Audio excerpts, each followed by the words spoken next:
purely on the looks more than the in-ring talent. I guess it was more of a valet kind of role, but they just somehow managed to get into matches. Yeah. I'll say this much, Matt. I think Eva Marie would have fit in quite well here. Oh yeah, definitely. She's kind of the throwback in this generation. Yeah. Now, well, that was a crazy roll up, wasn't it? That. Yeah. I don't think I actually expected this. No, I didn't expect that at all. But if I remember correctly, Molly Holly had a hell of a run with this belt from here on, because I'm trying to think of where we are, but yeah, I do believe she had quite a decent run, because I'm trying to think, we're coming up to WrestleMania 19, what she would have been doing there, but yeah.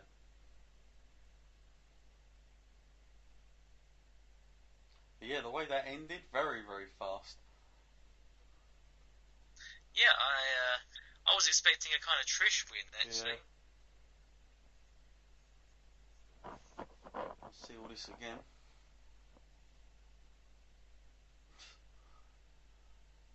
Not really much to complain about on that win there. I mean, it was kind of pretty fair. Yeah.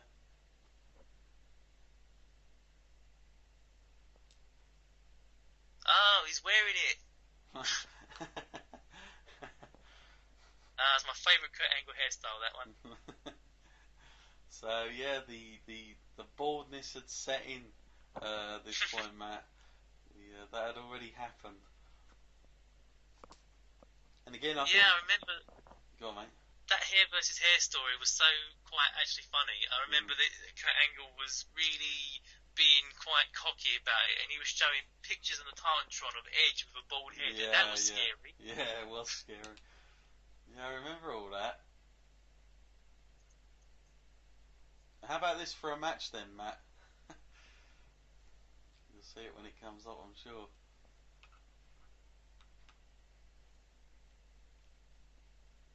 Taz and Michael Cole. Tell you one thing though, Kurt Angle, I will say, like we've done nothing but praise him. I think since we've seen him on King of the Ring, Matt. Seems to have always impressed us year to year. And of course, he was a former King of the Ring winner. Should point that out as well. Yeah, when the cameras were switched on, and it was showtime. This guy was such a professional, and just. He really knew how to be an entertainer, and on top of that, naturally, his first talent was wrestling, He had to learn how to become an entertainer, not a wrestler, whereas sometimes, at this point in time, it was the other way around. Mm-hmm. As we were saying just now about the women.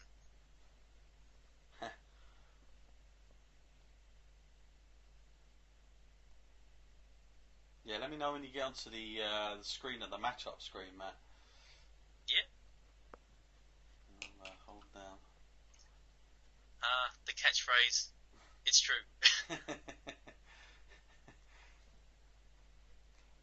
Yeah. Now the match is, we're just getting on to the crowd. Mm-hmm. And you should get like a screen come up, like the preview of it after Michael just getting Cole. Taz now. And Taz having a chat with Michael.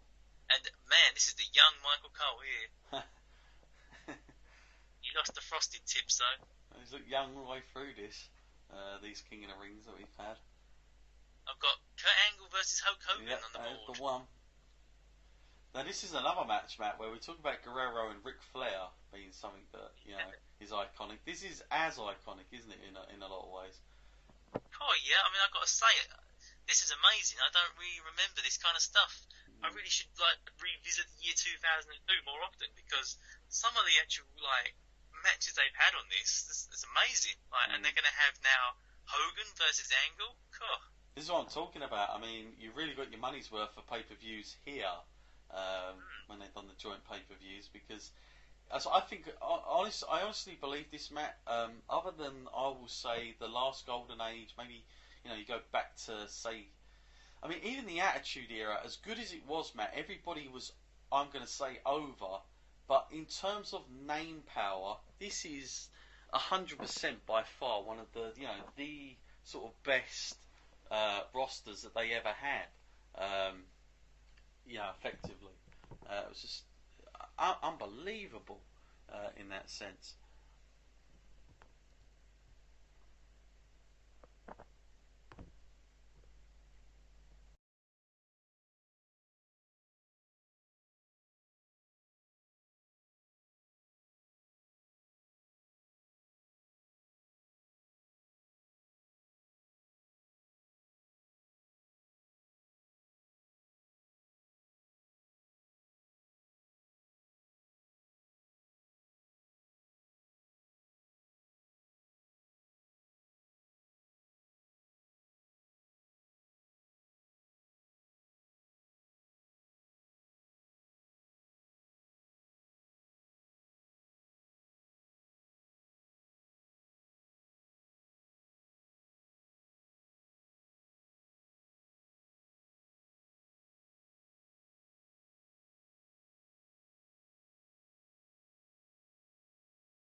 So, join us, of course, for this. We did have a little break. I did put it in the podcast.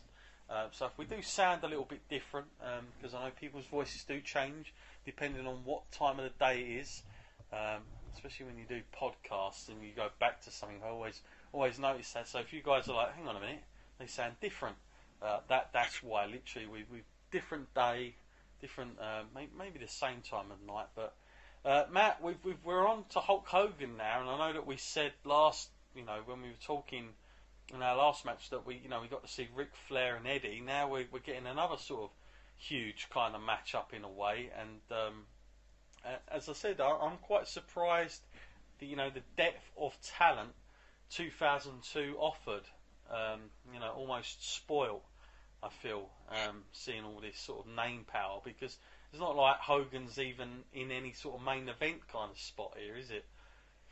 No, not really. And he's such a huge name, isn't it? I mean, I imagine if they knew now, like what they were doing then they really would have had Hogan in a bigger spot, because it's really his last good run he had left in him at this point. Yeah, it's worth pointing out that Hogan was coming off the back of that, tremendous Rock match that he had at WrestleMania 18. That's what brought him back as Hulkamania. This was another run with all that sort of, definitely enticed by the fans. And the fans at this point, Matt, were loving it because Hogan had been out of WWE for so long, and it become fresh again. It was like the hero returns to the land that sort of made him. And a lot of his fans might have been grown up, but that nostalgic feeling was definitely there. Merchandise was shifting, and of course he was able to grow another younger audience.